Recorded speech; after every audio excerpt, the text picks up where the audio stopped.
Quite better to go off this than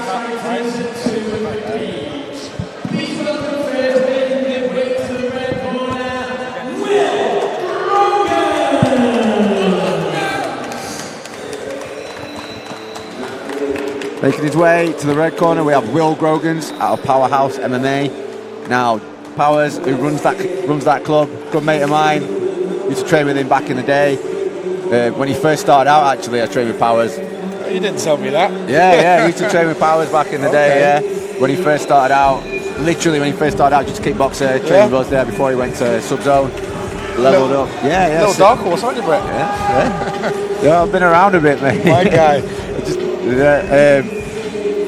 And he brings that aggressive kickboxing style to his guys, and I think another thing that you get with the Powerhouse guys is they're super clinical and sharp in every movement they make, but not to the point where they're like sterile, not to the point they're sterile. They're super aggressive, and that makes for a super exciting fight.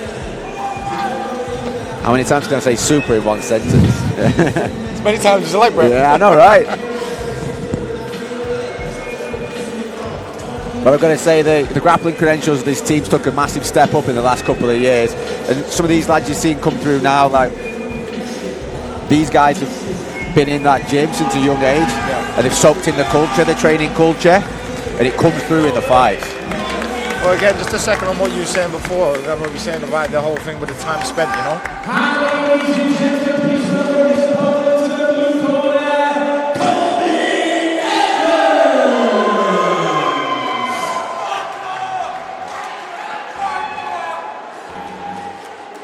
So this battle's taking place at a catch weight of 63 kilograms. You've seen a lot more of these catch weight bouts now because we're making more moves in mixed martial arts to accommodate more people, right? So the growing sport, there's more people coming through. So there's probably more need for more weight classes. Definitely. I think the demand's there now. It is. Especially the fact that we're coming into a very fluctuated sport. You know, and again, we say about how quick it's been growing, and you know, it's been evolving. So with that, we need to have the answers when they present themselves. And I think it's important that you've got shows like Kingdom willing to make those accommodations and find different weight classes, find these catch weights while we solidify maybe a different system for like weighing people in for fights, maybe adding more weight classes. It's important that shows get on board and like sort of pioneer and lead the way. But again, because I'll put this into perspective for the average watcher, right? We're in a position where people commonly ask me, they're like, why do you do weight cutting? Why don't they have extra weights? Why don't they? And it's trying to give them the answers to that. It's like, why do I cut so much weight when ultimately I know that my performance would be better if it was a smaller weight cut, right? Rather than me being in the reserve tank all the time. So some people are lucky and fortunate enough where they sit right in that nice little niche, and for other people they have to make a major cut each way.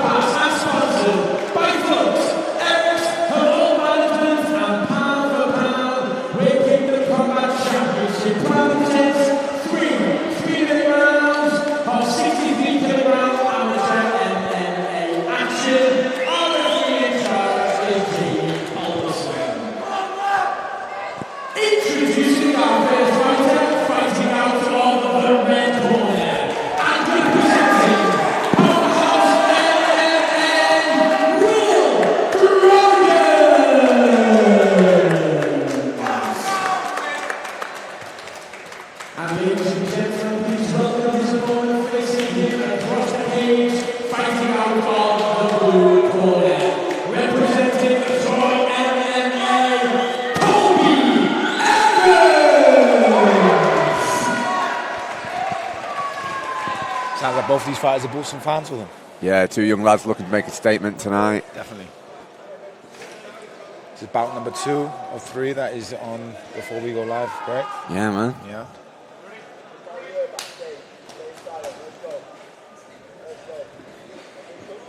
Both of them coming out starting fast.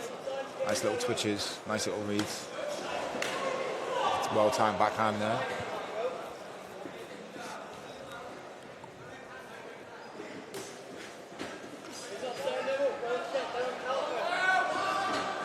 Generally a feeling out process, but also, you know, with the time that these guys get given in the amateurs, they're normally just firing straight in. Yeah, you've only got 3 minutes, right? You've not got 5-minute rounds like you have at a professional. Exactly, so you're trying to establish a dominance very quick. concentrate on the body a lot there. Comes round to the back. Yeah, lovely, nice duck under there. Yeah. Got that broomstick takedown maybe. Looking for the back.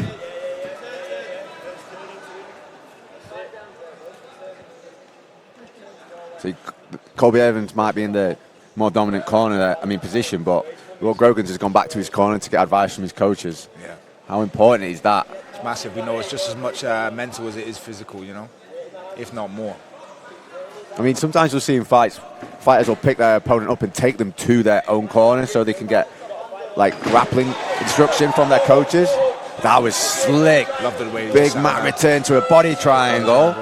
Colbie Evans. We're not even halfway in the round yet, so he's got plenty of time.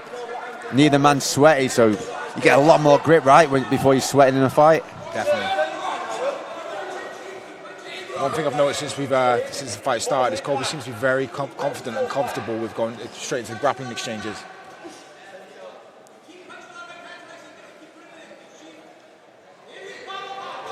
Just be careful, try and fight. Yeah, he's gone palm to palm there. Just try and fight off that grip. Just concentrate on them hands for now.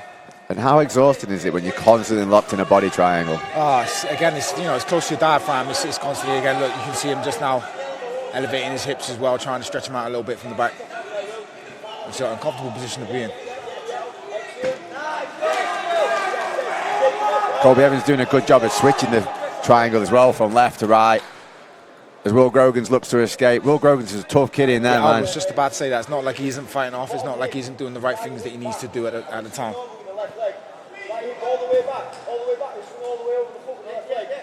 He's trying to unlock the legs there.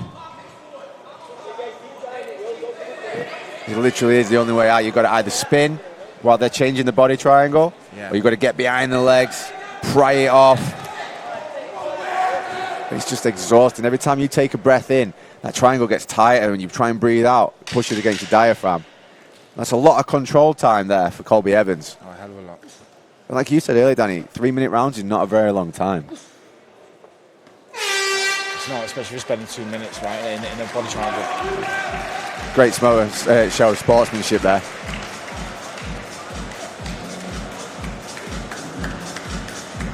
I think they've both established that they've got the will to fight, Yeah, absolutely, and that's all you can ask for in young amateur fighters.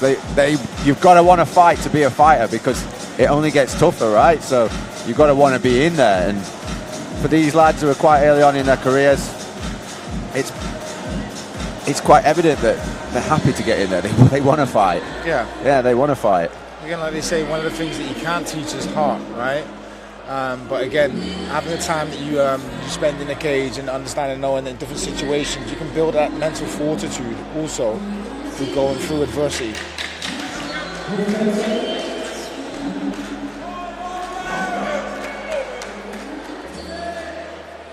Round 2.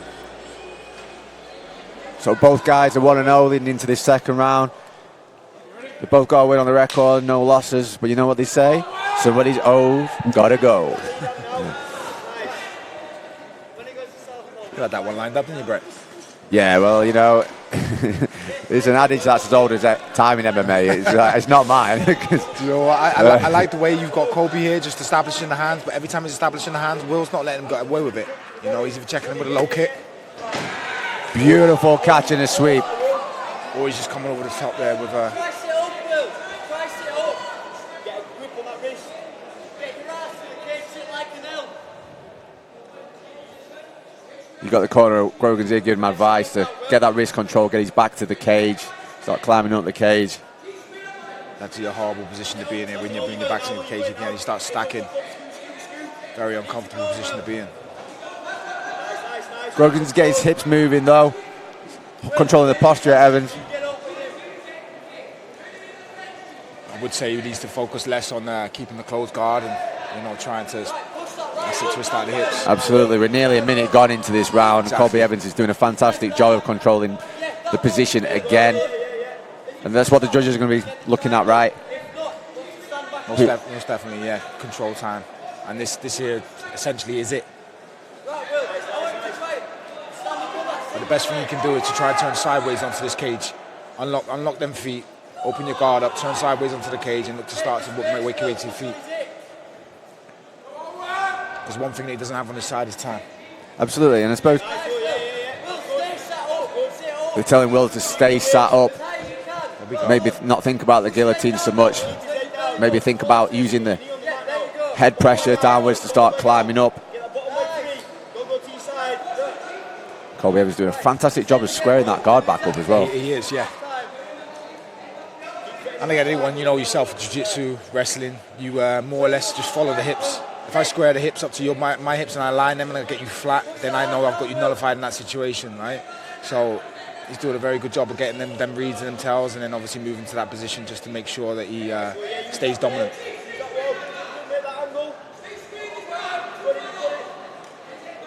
And for people who do train jiu-jitsu wrestling, they may be wondering why Colbie's not looking to pass the guard here, but he doesn't need to, right? Does he? He can sort of stay in full guard and keep peppering with shots, keep controlling. I think essentially it just shows a little bit of IQ, you know, especially in these early days. He needs to be building that up with, especially getting the rounds in, because there may be fights in the future where he is finishing quick and stuff like that, and the experience will come in hand. Oh, huge right hand then. You know, Grogans landed a little hammer fist from the bottom himself there. Both men heard the clacker and they know they've got to put some power in these shots. Definitely. Wow. You know, these two are buzzing. These two are absolutely buzzing to be in there. Yeah. For sure. You can see the excitement, right?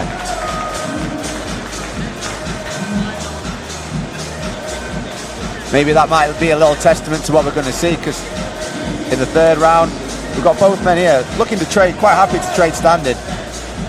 Especially in that open stance, it can be super dangerous, but they're both happy to engage. Yeah.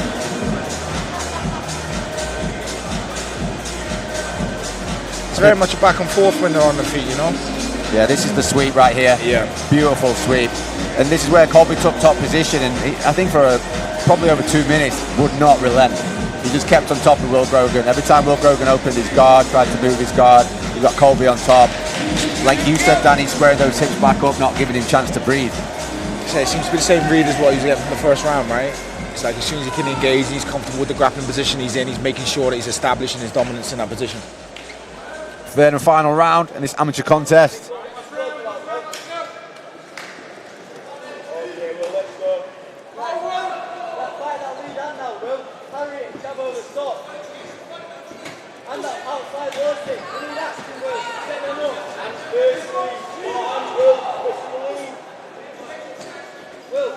Yeah, we've got the corner from Colbie Evans telling him to keep switching stance. Will Grogan made the most of that though. Colbie switched, Will throws the low kick. Another kick caught. Yeah, again. And Evans back in top position. I think he's felt a bit of venom in this time though. I think he's felt something in those last couple of rounds that's made him want to go for the finish. The atmosphere is totally different in this third round to the first, right? Yeah, definitely. Yeah, both guys have got a bit different sense of urgency.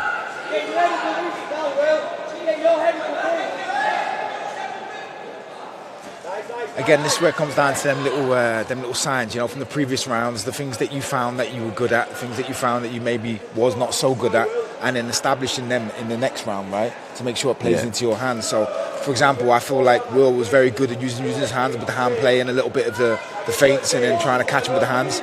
And then I think Colbie was very good, obviously, at establishing, you know, the positions when it comes to the grappling. So it's like, let's stay away from the kicks. Let's just stay with the hands. You know, maybe some little feints, make level changes, make it look like we're going to try and go for that transition ourselves. Absolutely. And Colbie Evans there with a head and arm choke setting up.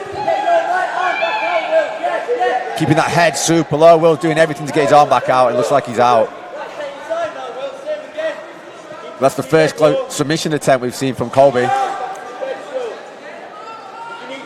And at this position, this time, point in the fight, this is where I'd like to see Will go and try and get his feet on the hips if he can, push away just to get a little bit of a space in between them both, just to allow for him to be able to try and explode or, you know, get up onto his feet or get his back that little bit closer to the cage. Absolutely. We've just come to the 1 minute mark left on this fight.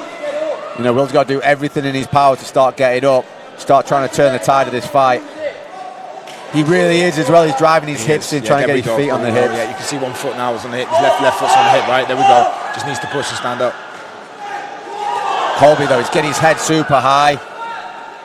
Again, that's one of the principles that we teach and we train. It's like the higher head generally tends to be the more dominant one. You know, it's like you're going to win that position if your head's higher. And this is going back to what we were talking about earlier, Danny, about people coming into their early fights, already being complete fighters, already understanding these concepts. You've got to be ready in 2025 if you want to be an amateur mixed martial artist. That's the best way to put it. Yeah. Like I say, you've got to have your principles in place. Your principles have got to be in place, and you've got to understand them. If you can understand them, you can transition from the one step to the next. Final 10 seconds on this fight. Venomous shots from Colbie there. Yeah. We're both looking for the up kick. Massive show of respect as well from two young men. That's exactly what we like to see. Really good fight, Danny. Really good fight. Really good fight. I was just about to say that. Yeah, well performed by both athletes. Both told they were confident. You know, they wanted to put on the line, wanted to show the dominance and positions. I think it was just come down to who was the smarter fighter ultimately. Yeah, I think Colbie did a really good job of catching the kicks, and once he caught the kick, using that to sweep rather than shoot. And once he was on top, staying on top. Back to you, like you said, fundamentals. Yeah, fundamental principles. Again, because anytime Will was throwing them low kicks, it was just keeping Colbie at bay. You know, so anytime he then go for the body kick, that's when he was getting caught, getting swept.